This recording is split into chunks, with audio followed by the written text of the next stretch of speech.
कृष्णाय वासुदेवाय हरे परमात्मने प्रणतः क्लेशनाशाय गोविंदाय नमो नमः। हरे कृष्णा। आप सभी भक्तों का संगीता धर्म सागर चैनल परिवार में दिल से स्वागत है। पिछले अध्याय को सुनकर कमेंट्स के द्वारा अपना प्यार आशीर्वाद देने के लिए आप सभी भक्तों का दिल से धन्यवाद। भगवान श्री हरि विष्णु और माता लक्ष्मी का आशीर्वाद आप सभी भक्तों पर सदा सर्वदा बना रहे। आपके सभी कष्ट दूर हों और आपकी सभी मनोकामनाएं पूर्ण हों। हे भक्तजनों, आज हम एक अद्भुत प्रसंग का श्रवण करेंगे। वह पावन क्षण जब भगवान श्री राम और भक्तराज हनुमान जी की पहली भेंट हुई थी। यह केवल एक मुलाकात नहीं थी, बल्कि ईश्वर और उनके अनन्य सेवक का मिलन था। माता सीता के हरण के बाद जब प्रभु श्री राम और लक्ष्मण जी उनकी खोज में ऋष्यमुख पर्वत पर पहुंचे, तभी सुग्रीव की आज्ञा से हनुमान जी तपस्वी ब्राह्मण का रूप धरकर प्रभु के पास पहुंचे। यहीं से प्रारंभ होती है भक्त और भगवान की अविनाशी मित्रता की कहानी। इसके बाद आज की महात्म्य कथा सुनेंगे। वाल्मीकि जी के रामायण महाकाव्य में श्री राम और हनुमान जी की पहली मुलाकात के बारे में विस्तार पूर्वक बताया गया है। रावण द्वारा सीता माता के हरण किए जाने के बाद जब श्री राम और लक्ष्मण जी उनकी तलाश करते हुए भटकते भटकते ऋष्यमुख पर्वत के पास जा पहुंचे, उस समय ऊंची चोटी से वानरों के राजा सुग्रीव ने उन दोनों को देखा और सोचा कि लगता है ये बाली के भेजे हुए दो योद्धा हैं जो मुझे मारने के लिए हाथ में धनुष बाण लेकर चले आ रहे हैं। दूर से देखने पर यह दोनों तो बहुत ही बलवान जान पड़ते हैं। और डर से घबरा कर सुग्रीव ने हनुमान जी को बुलाया और कहा, हनुमान, वो देखो तो बहुत ही बलवान मनुष्य हाथ में धनुष बाण लिए इधर ही चले आ रहे हैं और लगता है इन्हें बाली ने ही मुझे मारने के लिए यहाँ भेजा है और यह मुझे ही चारों ओर खोज रहे हैं। तुम तुरंत तपस्वी ब्राह्मण का रूप बना लो और इन दोनों योद्धाओं के पास जाओ और यह पता लगाओ कि यह कौन है और यहाँ किस लिए घूम रहे हैं। अगर भय की कोई बात जान पड़े तो मुझे वहीं से संकेत कर देना।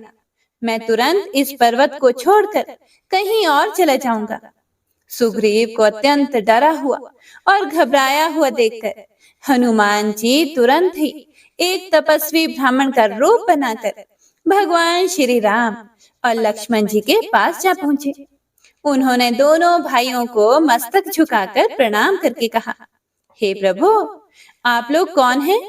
कहाँ से आए हैं? यहाँ की धरती बड़ी ही कठोर है और आप लोगों के पैर तो बहुत ही कोमल हैं। किस कारण से आप यहाँ घूम रहे हैं? आप लोगों की सुंदरता को देखकर तो ऐसा लगता है कि जैसे आप ब्रह्मा विष्णु महेश में से कोई हो या नर नारायण के नाम से प्रसिद्ध ऋषि हो। कृपया आप अपना परिचय देकर हमारा उपकार कीजिए। हे प्रिय भक्तों, हनुमान जी की मन को अच्छी लगने वाली बातें सुनकर भगवान श्री राम जी ने अपना और लक्ष्मण जी का परिचय देते हुए कहा कि राक्षसों ने सीता जी का अपहरण कर लिया है। हम उन्हें खोजते हुए ही चारों ओर घूम रहे हैं। हे ब्राह्मण देवता, मेरा नाम राम है और मेरे भाई का नाम लक्ष्मण है। हम अयोध्या नरेश महाराज दशरथ के पुत्र हैं। अब आप भी अपना परिचय दीजिए कि आप कौन हैं? भगवान श्री राम जी की बातें सुनकर हनुमान जी ने जान लिया कि यह स्वयं भगवान ही है। बस वह तुरंत ही उनके चरणों में गिर पड़े। फिर श्री राम जी ने उन्हें उठाकर अपने गले से लगा लिया। हनुमान जी कहने लगे, हे प्रभु, आप तो सारे संसार के स्वामी हैं। मुझसे मेरा परिचय क्या पूछते हैं? आपके चरणों की सेवा करने के लिए ही तो मेरा जन्म हुआ है। अब मुझे अपने परम पवित्र चरणों में स्थान दीजिए। भगवान श्री राम ने प्रसन्न होकर उनके मस्तक पर अपना हाथ रख दिया। हनुमान जी ने उत्साह और प्रसन्नता से भरकर दोनों भाइयों को उठाकर कंधे पर बिठा लिया। हे प्रिय भक्तों, सुग्रीव ने उनसे कहा था कि भय की अगर कोई बात होगी तो मुझे वहीं से संकेत कर देना। हनुमान जी ने श्री राम जी और लक्ष्मण जी को कंधे पर बिठाया।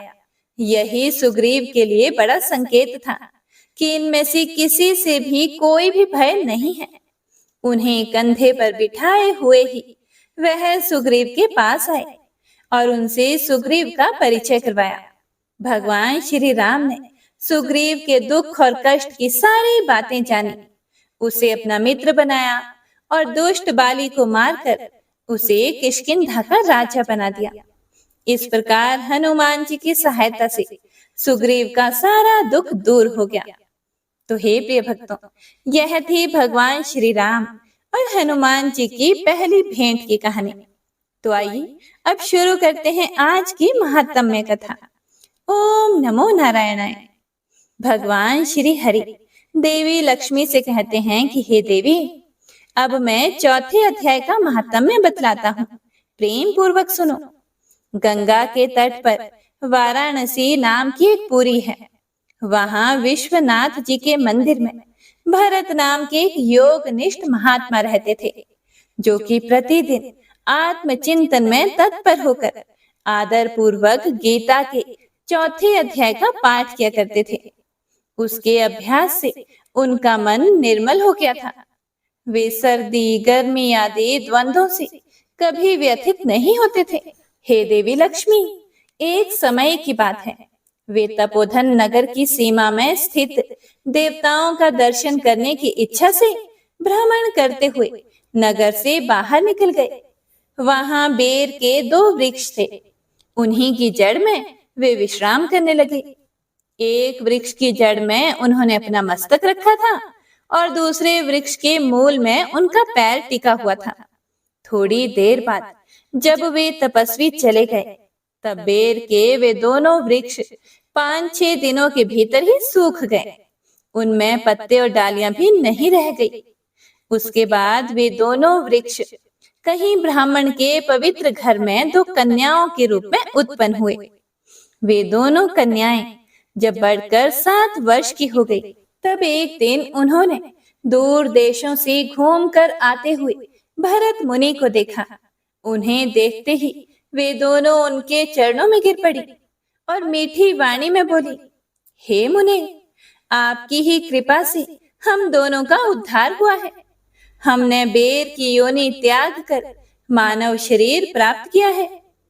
उनके इस प्रकार कहने पर मुनि को बड़ा विस्मय हुआ। उन्होंने पूछा कि हे पुत्रियों, मैंने कब और किस साधन से तुम्हें मुक्त किया था, और साथ ही यह भी बताओ कि तुम्हारे बेर होने के क्या कारण था, क्योंकि इस विषय में मुझे तो कुछ भी ज्ञान नहीं है। तब वे कन्याएं सबसे पहले उन्हें अपने बेर हो जाने का कारण बतलाती हुई बोली, हे मुने, गोदावरी नदी के तट पर छिन्न पाप नाम का एक उत्तम तीर्थ है, जो मनुष्यों को पुण्य प्रदान करने वाला है। वह पावनता की चरम सीमा पर पहुंचा हुआ है। उस तीर्थ में सत्य तपा नामक एक तपस्वी बड़ी कठोर तपस्या कर रहे थे। वे ग्रीष्म ऋतु में प्रज्वलित अग्नियों के बीच में बैठा करते थे। बारिश के समय में जल की धाराओं से उनके सिर के बाल सदा भीगे ही रहते थे, तथा जाड़े के समय में जल में निवास करने के कारण उनके शरीर में हमेशा रोंगटे खड़े रहते थे। वे बाहर भीतर से सदा शुद्ध रहते थे, समय पर तपस्या करते थे तथा मन और इंद्रियों को संयम में रखते हुए परम शांति प्राप्त करके आत्मा में ही रमण करते थे। वे अपनी विद्वता के द्वारा जैसा व्याख्यान करते थे, उसे सुनने के लिए साक्षात ब्रह्मा जी भी प्रतिदिन उनके पास उपस्थित होते और प्रश्न करते थे।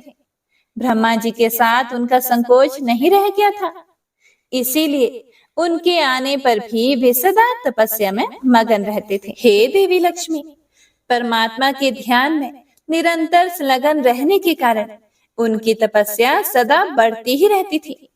सत्य तपा को जीवन मुक्त के समान मानकर इंद्र को अपने समृद्धिशाली पद के संबंध में कुछ भय हुआ। तब उन्होंने उनकी तपस्या में सैकड़ों विघ्न डालने आरंभ कर दिए। अप्सराओं के समुदाय से हम दोनों को बुलाकर इंद्र ने इस प्रकार आदेश दिया कि तुम दोनों उस तपस्वी की तपस्या में विघ्न डालो, जो मुझे इंद्र पद से हटाकर स्वयं ही स्वर्ग का राज्य भोगना चाहता है। देवराज इंद्र का यह आदेश पाकर हम दोनों उनके सामने से चलकर गोदावरी के तीर पर, जहां वे मुनि तपस्या करते थे, वहां आ गए। वहां मंद और गंभीर स्वर से बजते हुए मृदंग तथा मधुर वेणु नाद के साथ हम दोनों ने अन्य अप्सराओं सहित मधुर स्वर में गाना आरंभ किया। इतना ही नहीं, उन योगी महात्मा को वश में करने के लिए हम लोग स्वर, ताल और लय के साथ नृत्य भी करने लगी और बीच बीच में जरा जरा सा आंचल खिसकाने पर उन्हें हमारा वक्ष स्थल भी दिख जाता था। हम दोनों की उन्मत्त गति काम भाव को जगाने वाली थी, किंतु उसने उन निर्विकार चित्त वाले महात्मा के मन में क्रोध का संचार कर दिया। तब उन्होंने हाथ से जल छोड़कर हमें क्रोध पूर्वक शाप दिया। अरे, तुम दोनों गंगा जी के तट पर बेर के वृक्ष हो जाओ। यह सुनकर हम दोनों ने बड़े विनय के साथ कहा, हम दोनों पराधीन थी, इसीलिए हमारे द्वारा जो दुष्कर्म बन गया है उसे आप क्षमा करें। यह कहकर हमने मुनि को प्रसन्न कर लिया। तब उन पवित्र चित्त वाले मुनि ने हमारे शाप उद्धार की अवधि निश्चित करते हुए कहा कि भरत मुनि के आने तक ही तुम पर यह शाप लागू होगा। उसके बाद तुम लोगों का मृत्यु लोक में जन्म होगा और पूर्व जन्म की समृद्धि बनी रहेगी। हे मुनि, जिस समय हम दोनों बेर वृक्ष के रूप में खड़ी थी, उस समय आपने हमारे समीप आकर गीता के चौथे अध्याय का जप किया और हमारा उद्धार हो गया। इसीलिए हम आपको प्रणाम करते हैं। आपने केवल शाप से ही नहीं, इस भयानक संसार से भी गीता के चतुर्थ अध्याय के पाठ द्वारा हमें मुक्त कर दिया। श्री हरि कहते हैं कि हे देवी लक्ष्मी, उन दोनों के इस प्रकार कहने पर मुनि बहुत ही प्रसन्न हुए और उनसे पूजित होकर विदा लेकर जैसे आए थे वैसे ही चले गए। तथा वे कन्याएं भी बड़े आदर के साथ प्रतिदिन गीता के चतुर्थ अध्याय का पाठ करने लगी, जिससे उनका भी उद्धार हो गया। हे प्रिय भक्तों, तो आइए अब सुनते हैं चौथे अध्याय में आगे का वृतांत। हे प्रिय भक्तों, अपने द्वारा दिए जा रहे ज्ञान में अर्जुन के विश्वास को मजबूत करने के लिए श्री कृष्ण भगवान इस अध्याय में इसके आदि मूल का खुलासा करते हैं। वे कहते हैं कि हे अर्जुन, चूंकि तुम मेरे भक्त और प्रिय मित्र हो, इसीलिए मैं तुम्हें योग का यह सर्वोच्च विज्ञान बता रहा हूँ। भगवान श्री कृष्ण ने कहा कि मैंने योग का यह सनातन विज्ञान सूर्यदेव विवस्वान को सिखाया, जिन्होंने इसे मनु को दिया और मनु ने इसे इक्ष्वाकु को सिखाया। हे शत्रुओं को वश में करने वाले अर्जुन, इस प्रकार ऋषि मुनियों ने इस योग विद्या को निरंतर परंपरा से प्राप्त किया, किंतु समय बीतने के साथ ही यह विद्या संसार से लुप्त हो गई। वही प्राचीन योग ज्ञान जो परम रहस्य है, मैं आज तुम्हारे लिए प्रकट कर रहा हूँ, क्योंकि तुम मेरे मित्र भी हो और मेरे भक्त भी, जो इस दिव्य ज्ञान को समझ सकते हो। अर्जुन बोले, हे श्री कृष्ण, आप विवस्वान के बहुत बाद में उत्पन्न हुए थे। मैं कैसे समझूं कि आपने ही प्रारंभ में उसे यह विद्या सिखाई थी। भगवान श्री कृष्ण बोले, हे अर्जुन, तुम्हारे और मेरे अनेक जन्म हुए हैं। हे परंतप, तुम उन्हें भूल गए हो, जबकि मुझे वे सब याद हैं। यद्यपि मैं अजन्मा हूँ, समस्त जीवों का स्वामी हूँ तथा अविनाशी हूँ, फिर भी मैं अपनी दिव्य शक्ति योग माया के बल पर इस संसार में प्रकट होता हूँ।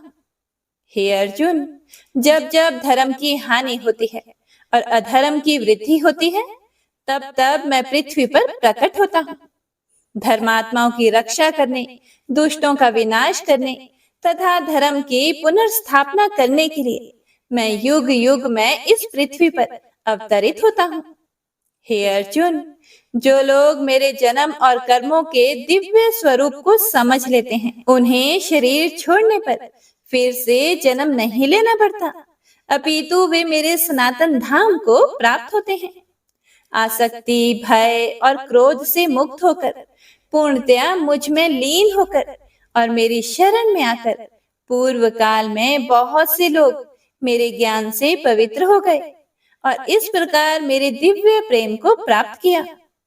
हे पृथा पुत्र, लोग जिस प्रकार मेरी शरण में आते हैं, मैं भी उसी प्रकार उनकी शरण में आता हूँ। हे अर्जुन, सभी लोग जाने अनजाने में मेरे मार्ग का अनुसरण करते हैं।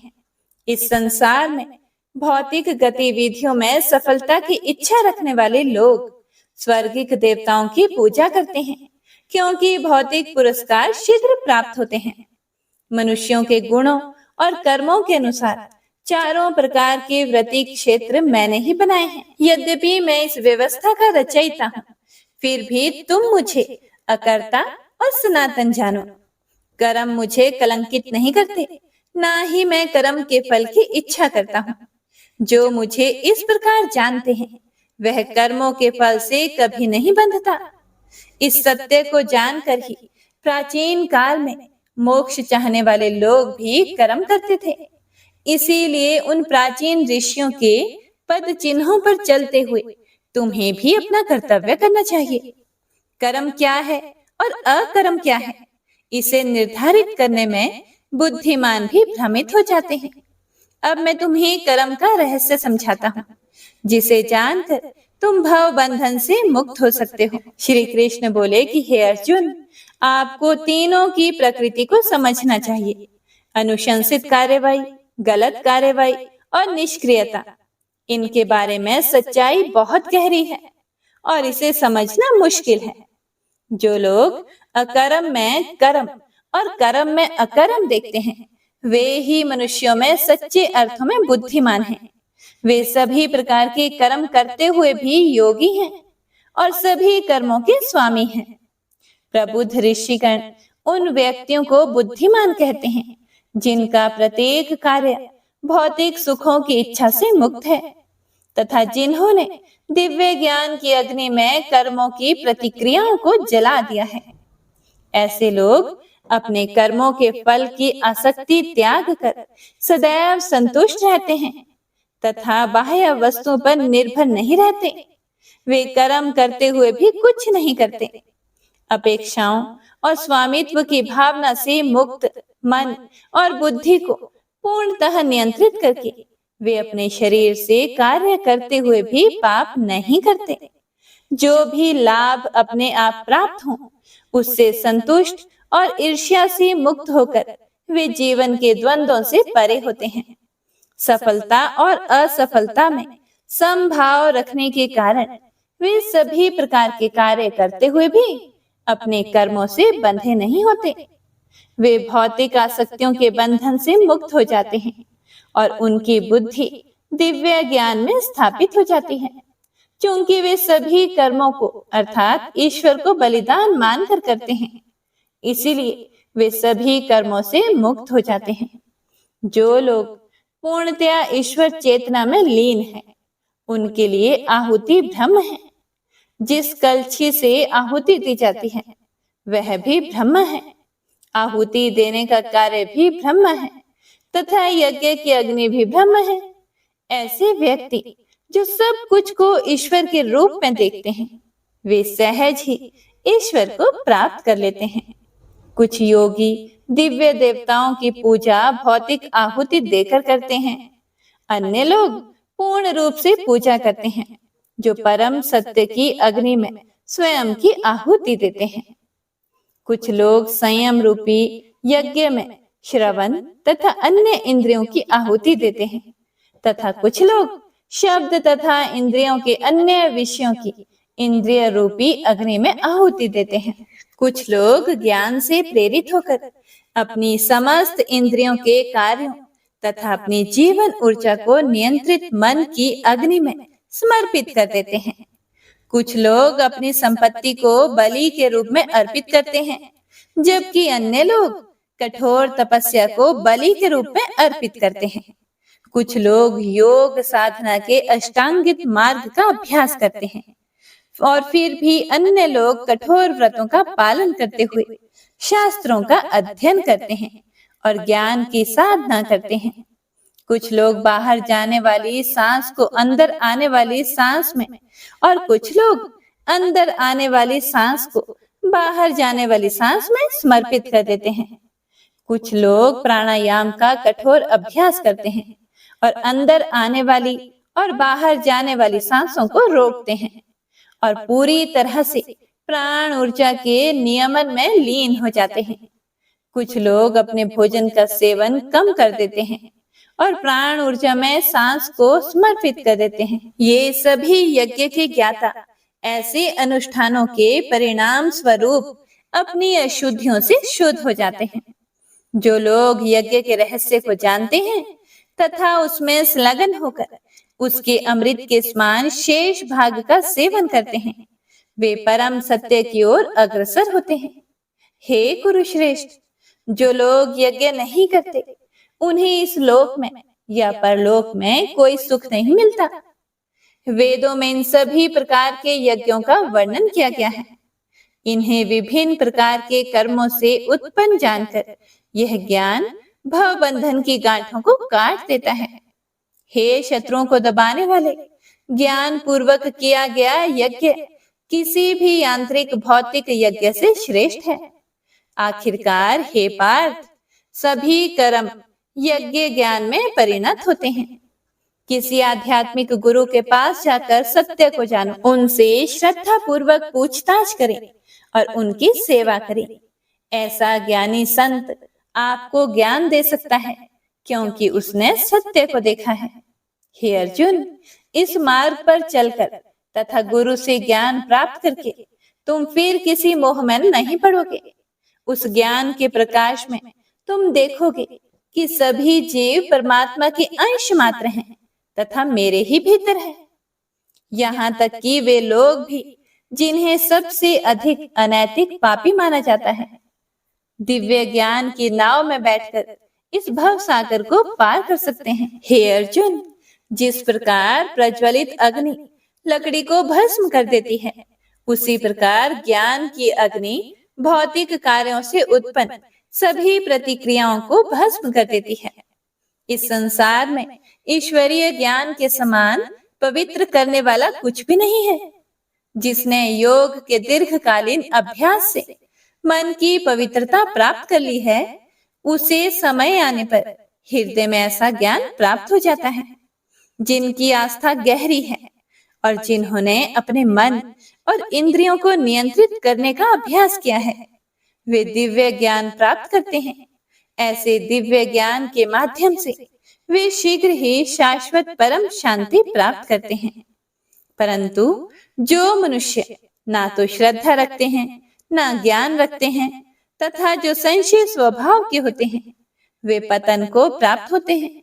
संशयी आत्माओं के लिए ना तो इस लोक में और ना ही परलोक में कोई सुख है। हे अर्जुन, जिन्होंने योगाग्नि में तप कर कर्मों का त्याग कर दिया है, जिनके संशय ज्ञान द्वारा नष्ट हो गए हैं तथा जो आत्मज्ञान में स्थित हैं, उनको कर्म नहीं बांधते। इसीलिए ज्ञान की तलवार से अपने हृदय में उठे हुए संशय को काट डालो। हे भारतवंशी, हे अर्जुन, कर्म योग में स्थित हो जाओ, उठो, खड़े हो जाओ और अपना कार्य करो। ओम नमो नारायणाय। हे प्रिय भक्तों, तो आज की महात्म्य कथा यहीं पर समाप्त होती है। इससे आगे का वृतांत आप अगले अध्याय में सुनेंगे। आइए अब गजेंद्र मोक्ष स्तोत्र का पाठ करते हैं। इस माह में गजेंद्र मोक्ष स्तोत्र पढ़ने मात्र से जहां हर तरह के ऋण कर्ज से मुक्ति मिलती है, वहीं 10 दिशाओं से शुभ फल दिलाने में भी सक्षम है। इस स्तोत्र का जाप करने से जीवन में किसी भी प्रकार की परेशानियों से मुक्ति मिलती है। श्रीमद् भगवत गीता के 3रे अध्याय में गजेंद्र स्तोत्र पढ़ने को मिलता है। इस स्तोत्र में हाथी और मगरमच्छ के साथ हुए युद्ध का वर्णन किया गया है और गजेंद्र जब युद्ध से हार जाता है तो भगवान श्री हरि विष्णु का ध्यान करके उनकी स्तुति करता है और उसकी स्तुति से प्रसन्न होकर भगवान श्री हरि विष्णु आते हैं और उसे मोक्ष प्रदान करते हैं। और हे प्रिय भक्तों, इस पाठ को करते समय अगर हम अपने मन में यह भावना रखें कि हे श्री हरि विष्णु, हे मेरे प्रभु, जिस प्रकार से आपने गजेंद्र को परेशानी से बाहर निकाला उसी प्रकार से हमें भी हमारी परेशानियों से बाहर निकालिए, तो यकीन मानिए निश्चित ही भगवान श्री हरि विष्णु हमारी मदद स्वयं करते हैं। तो आइए अब सच्चे मन से भगवान श्री हरि विष्णु का ध्यान करके इस परम कल्याणकारी स्तोत्र का पाठ करते हैं। जय श्री हरि विष्णु। शुक जी ने कहा कि बुद्धि के अनुसार पिछले अध्याय में वर्णन किए गए रीति से अपने मन को नियंत्रित करके और हृदय को स्थिर करके गजेंद्र अपने पिछले जन्म में याद किए गए सर्वोच्च कार्य और बार बार जप किए जाने वाले स्तोत्र का जाप करने लगा। गजेंद्र ने मन ही मन श्री हरि को ध्यान करते हुए कहा, जिनके प्रवेश करने से शरीर और मन चेतन की तरह व्यवहार करने लगते हैं, ओम द्वारा लक्षित और पूरे शरीर में प्रकृति और पुरुष के रूप में प्रवेश करने वाले उस सर्वशक्तिमान देवता का मैं मन ही मन स्मरण करता हूँ, जिनके सहारे ये पूरा संसार टिका हुआ है, जिनसे ये संसार अवतरित हुआ है और जिन्होंने प्रकृति की रचना की है और जो खुद उसके रूप में प्रकट हैं, लेकिन इसके बावजूद भी वो इस पूरी दुनिया से सर्वोपरि और श्रेष्ठ हैं।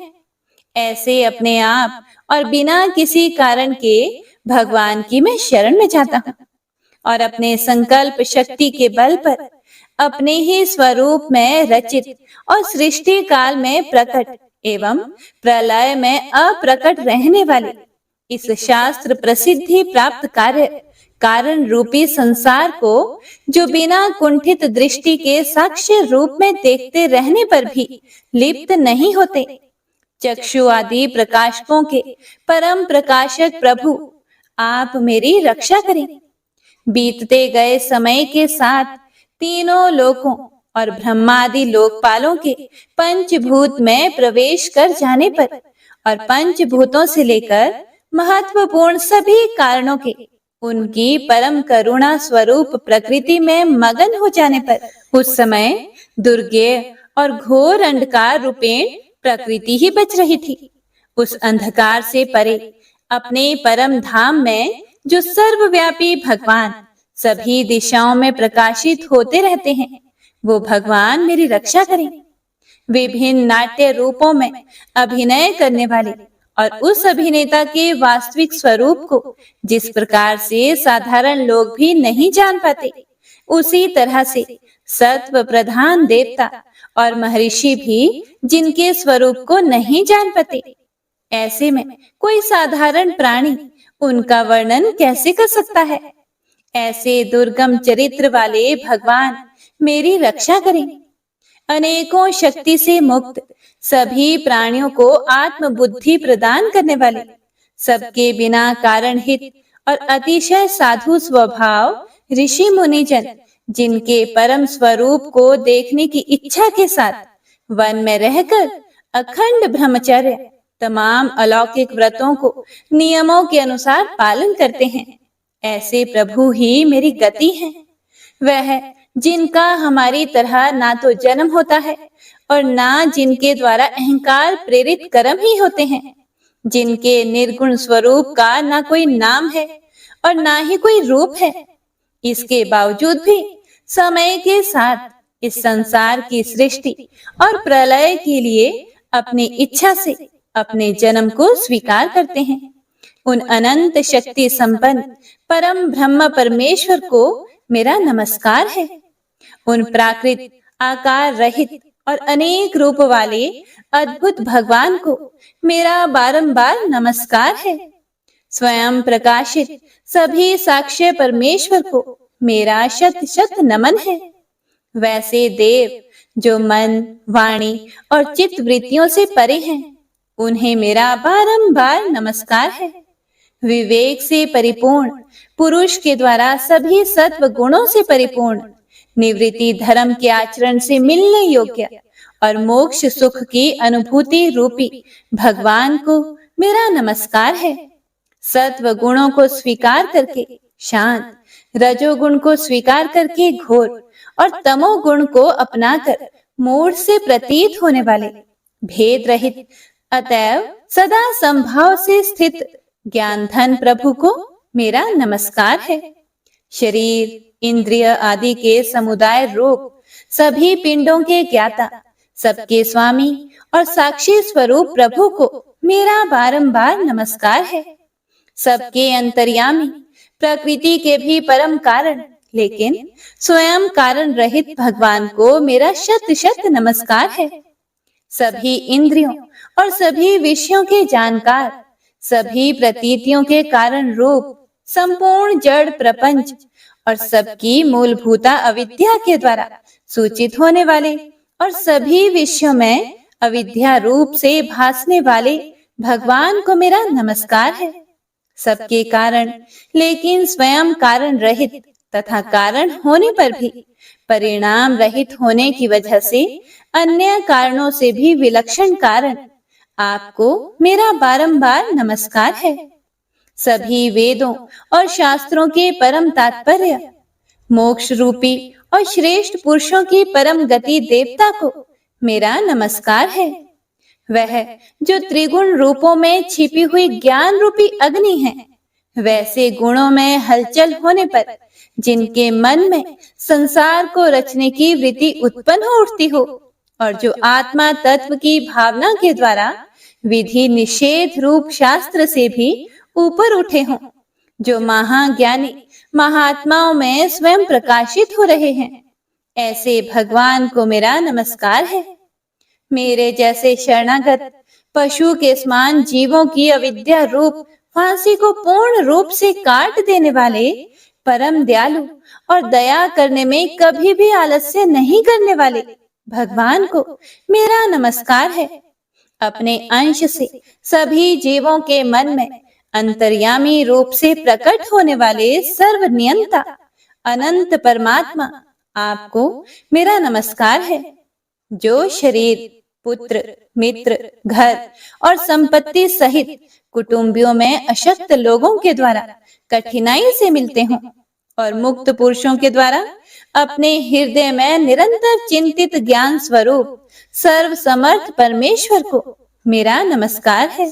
वह जिन्हें धर्म, अभिलाषित भोग, धन और मोक्ष की कामना से मनन करके लोग अपनी मनचाही इच्छा पूर्ण कर लेते हैं, अपितु जिन्हें विभिन्न प्रकार के अयाचित भोग और अविनाशी पार्षद शरीर भी देते हैं, वैसे अत्यंत दयालु प्रभु मुझे इस प्रकार की विपदा से हमेशा के लिए बाहर निकालें।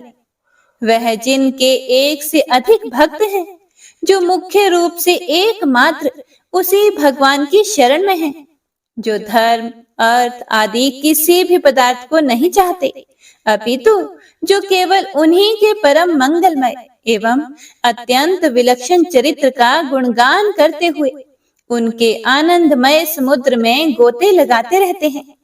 उन अविनाशी, सर्वव्यापी, सर्वमान्य ब्रह्मादि के भी नियामक, अभक्तों के लिए भी हमेशा प्रकट होने वाले, भक्ति योग द्वारा प्राप्त अत्यंत निकट होने पर भी माया के कारण अत्यंत दूर महसूस होने वाले, इंद्रियों के द्वारा अगम्य और अत्यंत दुर्विज्ञ, अंत रहित लेकिन सभी के आदि कारक और सभी तरफ से परिपूर्ण उन प्रभु की मैं स्तुति करता हूँ। वो जो ब्रह्मा सहित सभी देवता, चारों वेद तथा समस्त चराचर जीव नाम और आकृति भेद से जिनके अत्यंत क्षुद्र अंशों से रचे गए हैं, जिस तरह से जलती हुई अग्नि की लपटें और सूरज की किरणें बार बार निकलती हैं और फिर से अपने कारण में ही लीन हो जाती है, उसी प्रकार बुद्धि, मन, इंद्रियां और नाना योनियों के शरीर जिन सभी गुणों से प्राप्त शरीर जो स्वयं प्रकाश परमात्मा से प्रकट होता है और फिर से उन्हीं में लीन हो जाता है, वह प्रभु जो ना तो देवता है, ना असुर, ना मनुष्य है और ना ही मनुष्य से नीचे किसी अन्य योनि के प्राणी, ना ही वो स्त्री हैं और ना ही पुरुष, ना ही नपुंसक और ना ही वो कोई ऐसे जीव हैं जिनका इन तीनों ही श्रेणी में समावेश है। वो ना तो गुण है, ना कर्म, वो ना ही कार्य है और ना ही कारण। इन सभी योनियों का निषेध होने पर जो बचता है वही उनका असली रूप है और वे ही सब कुछ हैं। ऐसे प्रभु मेरा उत्थान करने के लिए प्रकट हो। अब मैं इस मगरमच्छ के चंगुल से आजाद होने के बाद जीवित नहीं रहना चाहता। इसकी वजह ये है कि मैं सभी तरफ से अज्ञानता से ढके इस हाथी के शरीर का क्या करूं? मैं आत्मा के प्रकाश से ढक देने वाले अज्ञानता से युक्त इस हाथी के शरीर से मुक्त होना चाहता हूं, जिसका काल क्रम से अपने नाश नहीं होता, बल्कि ईश्वर की दया और ज्ञान से उदय हो पाता है। इस प्रकार से मोक्ष के लिए लालायित संसार के रचयिता स्वयं संसार के रूप में प्रकट, लेकिन संसार से परे, संसार में एक खिलौने की भांति खेलने वाले, संसार में आत्म रूप से व्याप्त अजन्मा सर्वव्यापी एवं प्रापत्य वस्तुओं में सर्वश्रेष्ठ श्री हरि का केवल स्मरण करता हूँ और उनकी शरण में जाता हूँ, जिन्होंने भगवत भक्ति रूपी योग के द्वारा कर्मों को जला डाला है, जिन्हें समस्त योगी ऋषि अपने योग के द्वारा अपने शुद्ध हृदय में प्रकट देखते हैं। उन योगेश्वर भगवान को मेरा नमस्कार है। वह जिनके त्रिगुणे शक्तियों का राग, रूप, वेग और असह्य है, जो सभी इंद्रियों के विषय रूप में मौजूद हैं। वह जिनकी इंद्रियां समस्त विषयों में ही बसी रहती है। ऐसे लोगों को जिनको मार्ग मिलना भी संभव नहीं है, वैसे शरणागत एवं अपार शक्तिशाली वाले भगवान आपको मेरा बारंबार नमस्कार है। जिनकी अविद्या नाम के शक्ति के कार्य रूप अहंकार से ढके हुए हैं, वह जिनके रूप को जीव समझ नहीं पाते हैं, ऐसे अपार महिमा वाले भगवान की मैं शरण लेता हूँ। हे प्रिय भक्तों, श्री सुखदेव जी कहते हैं कि वह जिसने पूर्व प्रकार से भगवान के भेद रहित सभी निराकार रूप का वर्णन किया था, उस गजराज के करीब जब ब्रह्मा आदि अन्य कोई भी देवता नहीं आए, जो अपने विभिन्न प्रकार के विशेष विग्रहों को ही अपना रूप मानते हैं, ऐसे में साक्षात विष्णु जी, जो सभी के आत्मा होने के कारण सभी देवताओं के रूप हैं, तब वह वहां पर प्रकट हुए। गजराज को इस प्रकार से दुखी देखकर और उसके पढ़े गए स्तुति को सुनकर चक्रधारी प्रभु इच्छानुसार वेग वाले गरुड़ की पीठ पर सवार होकर सभी देवों के साथ उस स्थान पर पहुंचे जहां वह गज था। गज अर्थात हाथी था। सरोवर के अंदर महाबलशाली मगरमच्छ द्वारा जकड़े और दुखी उस हाथी ने आसमान में गरुड़ की पीठ पर बैठे और हाथों में चक्र लिए भगवान श्री हरि विष्णु को आते हुए जब देखा, तो वह अपनी सूंड में पहले से ही उनकी पूजा के लिए रखे कमल के फूल को श्री हरि पर बरसाते हुए कहने लगा, सर्व पूज्य भगवान श्री हरि नारायण, आपको मेरा प्रणाम है। सर्व पूज्य भगवान श्री हरि, आपको मेरा नमस्कार है। लाचार हाथी को पीड़ित देखकर श्री हरि विष्णु गरुड़ से नीचे उतरकर सरोवर में उतर आए और वह दया से प्रेरित होकर ग्राह सहित उस गज को तुरंत ही सरोवर से बाहर निकाल आए और देवताओं के देखते ही देखते अपने चक्र से मगरमच्छ के गर्दन को काट दिया और हाथी को उस पीड़ा से बाहर निकाल लिया। तो इसी के साथ गजेंद्र मोक्ष स्तोत्र संपूर्ण हुआ। तो सभी एक बार प्रेम से बोलिए, भगवान श्री हरि विष्णु की जय। बंशी शोभित कर मधुर नील जलद तन श्याम। अरुण अधर जनु बिंब फल, नयन कमल अभिराम। पूर्ण इंद्र अरविंद मुख, पीतांबर शुभ साज।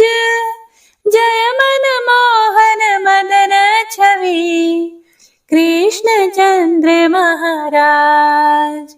जय यदुनंदन जय जगवंदन, जय वसुदेव देवकी नंदन। जय यशोदासुत नंद दुलारे, जय प्रभु भक्तन के दृग तारे।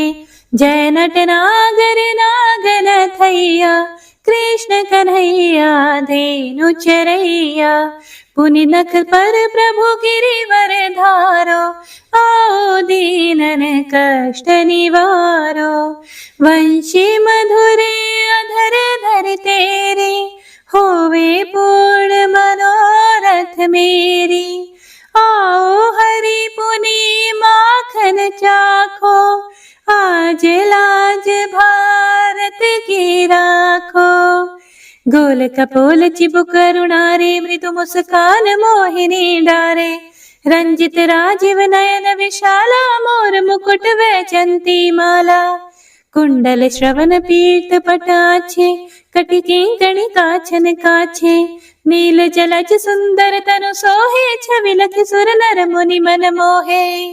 मस्तक तिलक अलक घुंघराले, आओ कृष्ण बांसुरी वाले।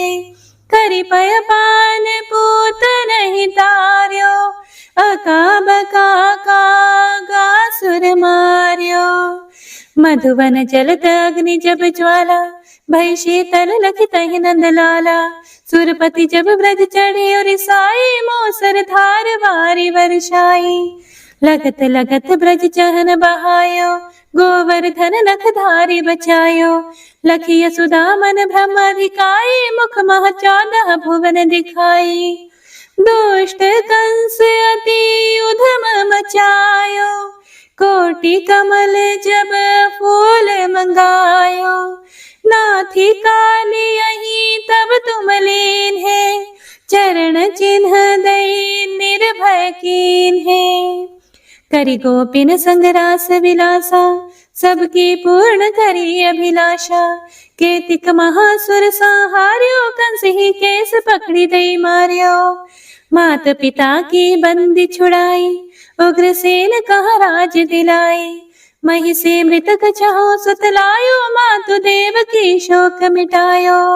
भौमासुर मुरे दैत्य सहारी, लाए 68 सहस कुमारी। दई भिन ही तृण चीर सहारा, जरा सिंधु राक्षस कह मारा। असुर बकासुर आदिक मार्यो, भक्तन के तब कष्ट निवार्यो। दीन सुदामा के दुख टार्यो, तंदुल 3 मूठ मुख डार्यो। प्रेम के साग विदुर धर मांगे, दुर्योधन के मेवा त्यागे। लखी प्रेम की महिमा भारी, ऐसे श्याम दीन हितकारी।